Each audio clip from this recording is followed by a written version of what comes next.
नमस्कार दोस्तों, मेरे चैनल फ्लाइंग विंग्स पे आपका स्वागत है। आज का हमारा टॉपिक है वैल्यू इन्वेस्टिंग,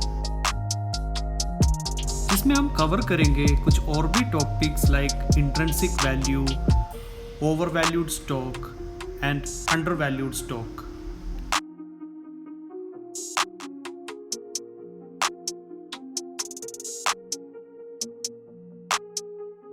चलो शुरू करते हैं वैल्यू इन्वेस्टिंग से। जैसे कि हम जानते हैं, हर सक्सेसफुल इन्वेस्टर का एक ही फिलॉसफी रहता है इन्वेस्टमेंट का, वो है वैल्यू इन्वेस्टिंग। वैल्यू इन्वेस्टिंग यानी जब शेयर अंडर वैल्यू हो जाए या फिर उसका प्राइस गिर के इंट्रिंसिक वैल्यू से नीचे जाए, तब उस पर इन्वेस्ट करना। अंडर वैल्यू स्टॉक का मतलब है अगर उस स्टॉक का प्राइस उसके इंट्रिंसिक वैल्यू से नीचे गिर जाए, उसको हम अंडर वैल्यू स्टॉक कहते हैं।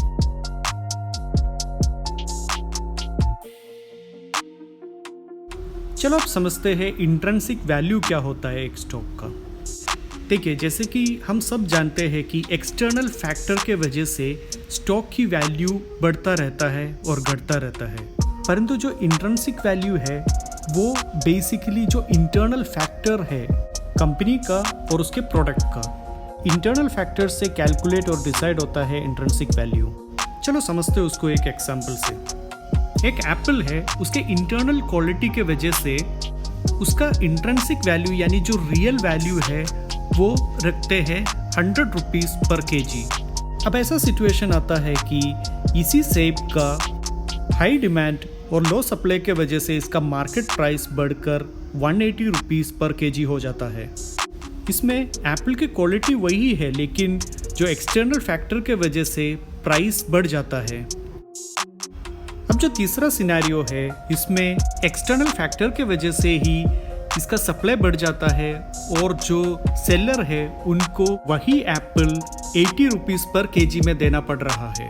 इसमें एप्पल की क्वालिटी वही है, लेकिन कंपटीशन के वजह से उनको प्राइस कम करना पड़ रहा है। चलो अब हम जानेंगे, अगर कोई भी चीज़ अगर उसका मार्केट प्राइस उसके इंट्रिंसिक वैल्यू से ऊपर है तो उसको हम ओवर वैल्यूड कहेंगे। सेम वैसे ही अगर किसी चीज का मार्केट प्राइस उसके इंट्रिंसिक वैल्यू से कम है तो हम उसको अंडर वैल्यू कहेंगे। इस केस में सेब की वैल्यू नीचे गिरा है उसके एक्सटर्नल फैक्टर के वजह से, क्वालिटी के वजह से नहीं। चलो वैल्यू इन्वेस्टिंग को एक स्टॉक मार्केट के एग्जांपल से जानते हैं। XYZ नाम की एक कंपनी है। कुछ एक्सटर्नल फैक्टर्स लाइक न्यूज़ और हाई डिमांड के वजह से उस कंपनी के जो मार्केट शेयर है उसमें हाई डिमांड आ जाता है और इन्वेस्टर्स ज़्यादा इन्वेस्ट करने लगता है। इन्वेस्टर उस शेयर में ज़्यादा अट्रैक्ट हो जाता है और वो अग्रेसिवली बाई करने लगता है, जिससे कि उस शेयर का प्राइस बढ़ जाता है और उसका मार्केट वैल्यू हो जाता है 700 रुपीज़ पर शेयर।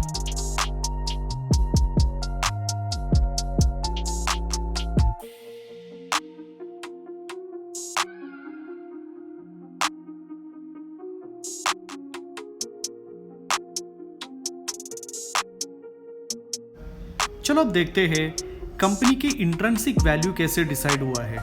जैसे कि हमने पहले आपको बताया कि कंपनी के इंट्रिंसिक वैल्यू डिसाइड होता है उसके इंटरनल फैक्टर से। जैसे कि इस कंपनी के शेयर का इंट्रिंसिक वैल्यू डिसाइड हुआ है उसके फिनेंशियल स्ट्रेंथ और बेटर मैनेजमेंट के वजह से। इस कंपनी के शेयर का इंट्रिंसिक वैल्यू है 500 रुपीज़ पर शेयर। जैसे कि हमने आपको बताया कि कंपनी कितना भी अच्छा हो, उनका मैनेजमेंट कितना भी अफोर्ड करे, कुछ एक्सटर्नल फैक्टर के वजह से, जैसे कि इस केस में हमने मेंशन किया है वॉर या कुछ पैंडेमिक सिचुएशन के वजह से, जैसे कि अभी हम फेस कर रहे हैं इंडिया और चाइना के बॉर्डर क्लैश और कोरोना का पैंडेमिक सिचुएशन। ऐसे केस में चाहे कंपनी कितनी भी अच्छी हो, लेकिन ये जो एक्सटर्नल फैक्टर के वजह से उसका मार्केट प्राइस गिर जाता है।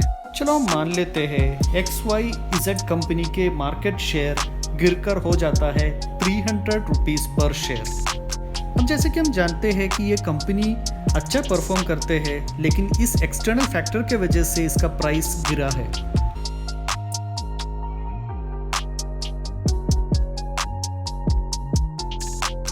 यही रहता है, अगर कंपनी के मार्केट प्राइस से नीचे हुआ अगर उसका इंट्रिंसिक वैल्यू, देन उसको हम अंडर वैल्यू स्टॉक कहेंगे। सेम वैसे ही अगर कंपनी का मार्केट शेयर उसके इंट्रिंसिक वैल्यू से ज़्यादा हुआ तो उसको हम ओवर वैल्यूड स्टॉक कहेंगे।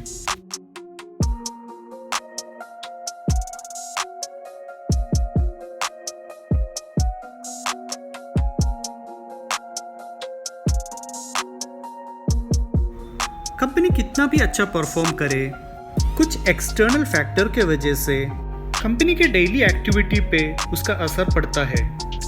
यानी एक्सटर्नल फैक्टर के वजह से कंपनी के शेयर प्राइस नीचे गिरता है उसके इंट्रिंसिक वैल्यू से। जैसे कि अब इस केस में इस कंपनी का शेयर अभी अंडर वैल्यू हो चुका है। इसका मतलब ये है कि इन्वेस्टर को एक अच्छा स्टॉक डिस्काउंट प्राइस में मिल रहा है।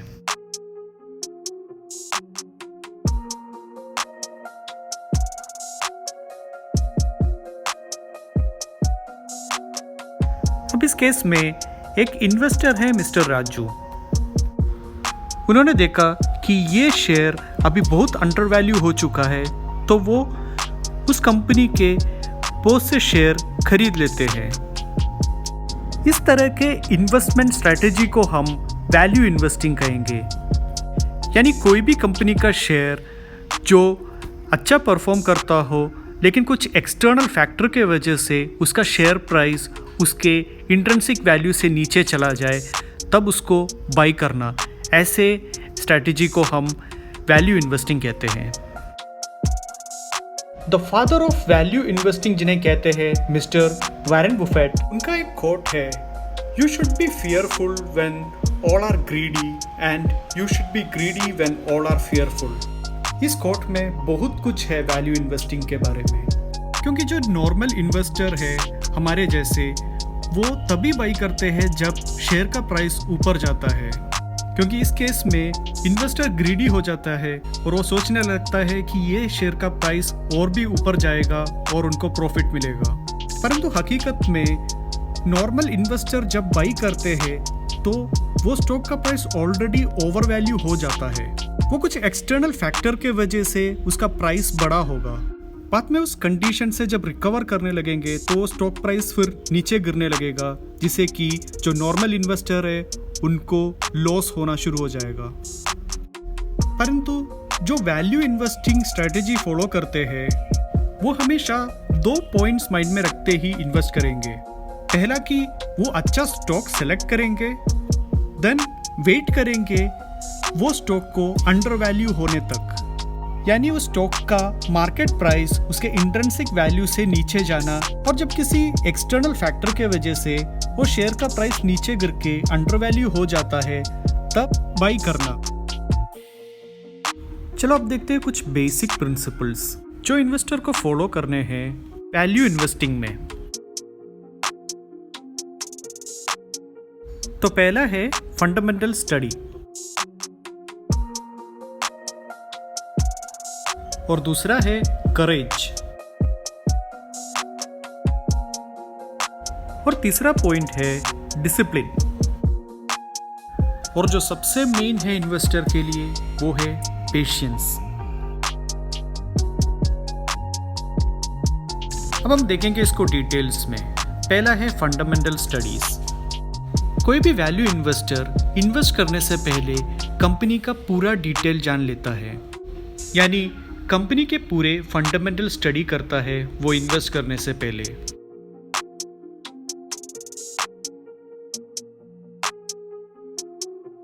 यानी वो कंपनी को डिटेल्स में जानते हैं, जैसे कि कंपनी के बैलेंस शीट हो या फिर उसके इंट्रिंसिक वैल्यू पता करना हो, कंपनी के फ्यूचर ग्रोथ के बारे में एनालाइज करना, कंपनी के मैनेजमेंट के बारे में जानना, क्योंकि हमें पता है कोई भी कंपनी लॉन्ग टर्म में रन करना हो तो फिर उसके मैनेजमेंट अच्छा होना चाहिए।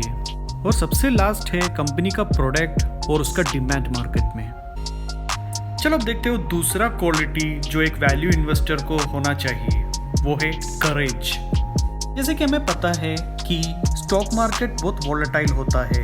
एक्सटर्नल फैक्टर की वजह से शेयर प्राइस अप और डाउन होते रहते हैं। तो एक वैल्यू इन्वेस्टर में ये क्वालिटी तो होना चाहिए कि ही शुड बी करेजियस और अच्छे स्टॉक को बाई करे जब उसका मार्केट प्राइस उसके इंट्रिंसिक वैल्यू से नीचे हो, ताकि जब उसका प्राइस बढ़े तो इन्वेस्टर को मैक्सिमम प्रॉफिट मिले।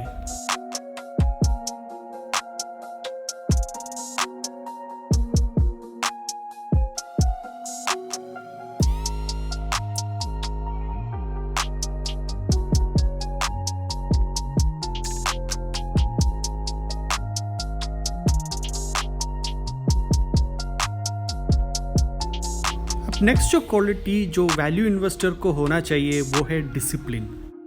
जैसे कि हमने आपको बताया कि शेयर मार्केट बहुत वॉलेटाइल रहता है। इसमें कभी कभी शेयर का प्राइस बहुत ऊपर जाता है तो कभी शेयर का प्राइस एकदम नीचे गिर जाता है। सो एज एन इन्वेस्टर हम लोग ग्रीड और फियर के बीच में आ जाता है।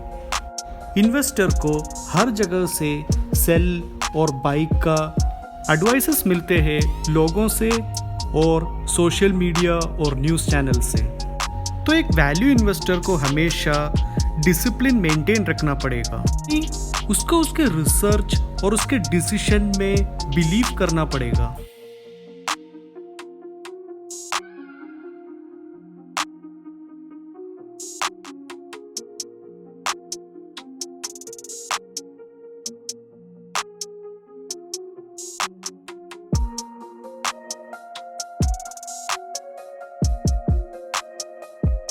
अब जो सबसे इम्पोर्टेंट क्वालिटी एक वैल्यू इन्वेस्टर के लिए है कि पेशेंस बनाए रखना। बेसिकली बोले तो अपने इमोशन को कंट्रोल करना, क्योंकि हम जानते हैं एक्सटर्नल फैक्टर के वजह से शेयर मार्केट में प्राइस अप एंड डाउन होते रहता है। तो एक वैल्यू इन्वेस्टर को हमेशा पेशेंस बनाए रखना पड़ेगा, चाहे मार्केट कंडीशन कुछ भी हो।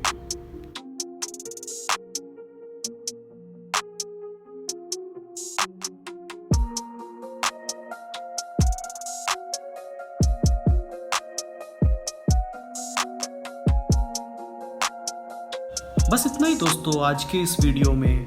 अगर आपको मेरा ये वीडियो अच्छा लगा तो आप मेरे वीडियो को सब्सक्राइब कर देना। Thank you so much for watching my channel. Keep supporting. Bye.